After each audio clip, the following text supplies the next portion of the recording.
Tout comme je disais au début dans d'autres vidéos, c'est très bien et très important de rendre visuel toutes ces dépenses.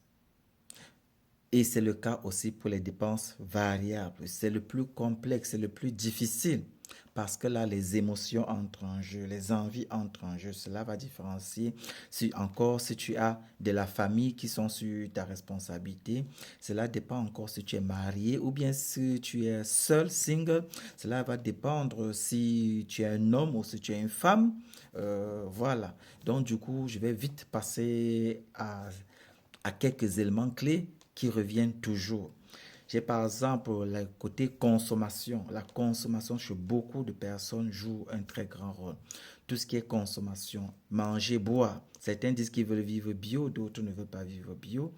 Alors certains disent, ok, voilà, j'ai des enfants, je n'ai pas des enfants, j'ai un mari, je n'ai pas de mari, j'ai une femme, je n'ai pas de femme, j'ai des parents à nourrir et tout cela, les achats qu'on effectue pour sa consommation est souvent énorme lorsqu'on réussit à recenser de manière mensuelle ce qui en est sorti. Parfois, ça dépasse même le loyer que tu payes par mois et tu te plains que l'argent sort pour le loyer. Donc, la consommation est très, très importante. Il faut les recenser. Du coup, je conseille ici à tous ceux qui font les achats de faire toujours des listes de tout ce qu'ils vont acheter. Faites des listes. Voyez s'il y a des choses à acheter et des choses qui sont déjà là et qu'il ne faut plus peut-être acheter. Pour savoir combien est-ce qu'on dépense par mois pour ces consommations qui demain seront oubliées en quelque sorte. Et que le budget qu'on pouvait investir pour autre chose est déjà parti. En deuxième partie, je pourrais parler de la mobilité pour ceux qui ont aussi de la voiture.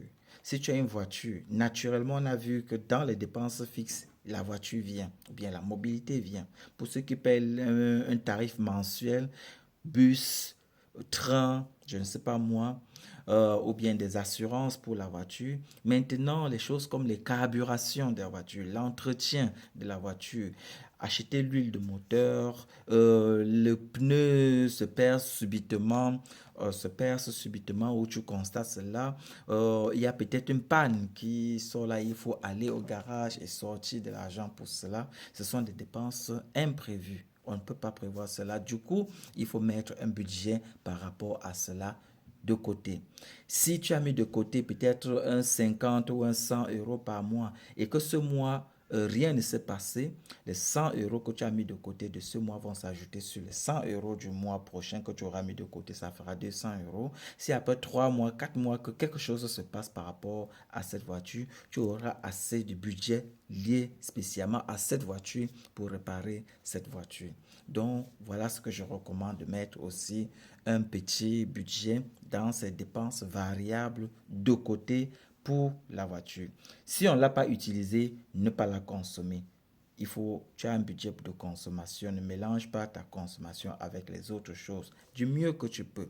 L'autre troisième point, c'est l'amusement.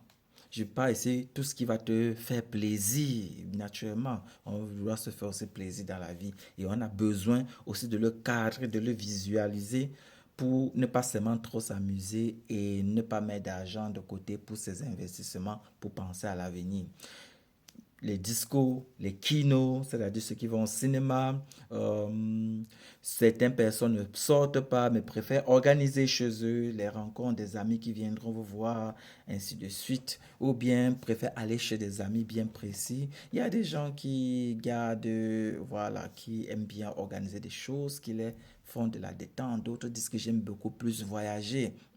Me lever peut-être un samedi comme ça, aller un peu me balader, ça me fera beaucoup plaisir.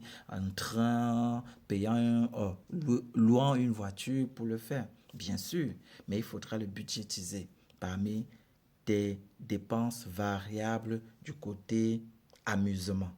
Les dépenses pour les fournitures. Ça peut être que tu es un étudiant, un élève ou bien en pleine formation ou bien que tu as quelqu'un appartenant à ces catégories dans ta maison sous ta charge. Alors, mets les fournitures, les stylos, les cahiers, les bics. Au courant du mois, quelqu'un peut écrire plus vite que l'autre. Il y a des choses à imprimer aussi parfois de temps en temps. Alors, c'est très important de recenser tout cela dans son plan budgétaire. Très bien. Euh, j'ai aussi mis des dons. Les dons reviennent très généralement, surtout que nous les Africains, on est très social, on a de la famille à entretenir. Je vais mettre tout ça dans le cadre de dons ou bien de soutien.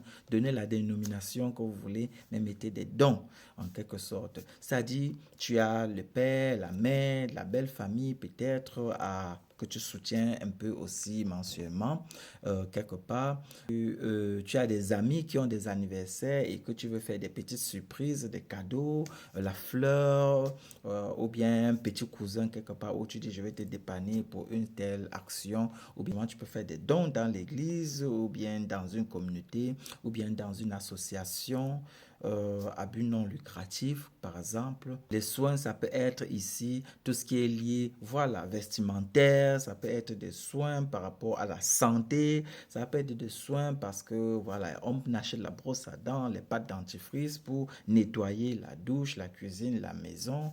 Ça ne faisait pas partie de la consommation. Ça fait ici partie, ça peut être des soins, ça peut être dans le beauty, ça peut être, voilà, chacun dénomine ça comme il veut. Je vais vous dire, les habillements, par exemple, peuvent faire partie des soins. Les hommes, dans leur façon d'acheter des habits, leur compréhension de l'habillement est différente des femmes.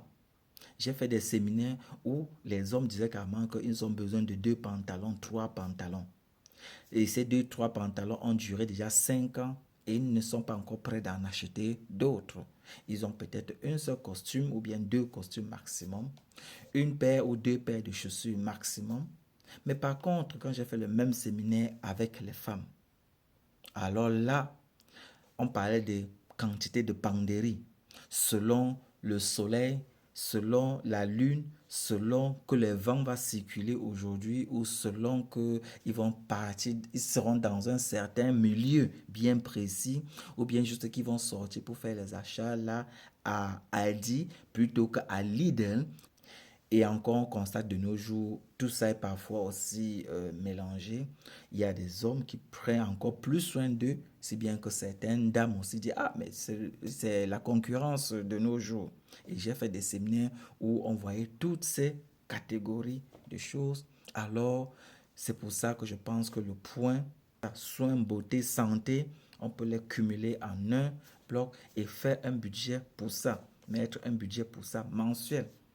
C'est là où on se rend compte que peut-être l'argent va beaucoup plus dans telle chose inutile dans notre vie, alors que cet argent aurait été utile dans un autre. Tout simplement parce que tu as rendu cela visible. Je recommande toujours de mettre le point autre. Parce que comme j'ai dit, chez chacun, c'est différent. Chez chacun, c'est différent selon ta situation où toi seul tu peux comprendre. Donc, mets un point autre. Un point autre, ça veut dire s'il y a une autre catégorie que je n'ai pas citée ici, alors à toi de le mettre cette autre catégorie pour compléter ton plan financier, pourvu que ce soit visible. De sorte que quand tu as fait tes achats, tu arrives à la maison, tu dis, ah, telle chose que j'ai acheté, ça fait partie de telle catégorie. Je n'ai pas acheté ça en vain.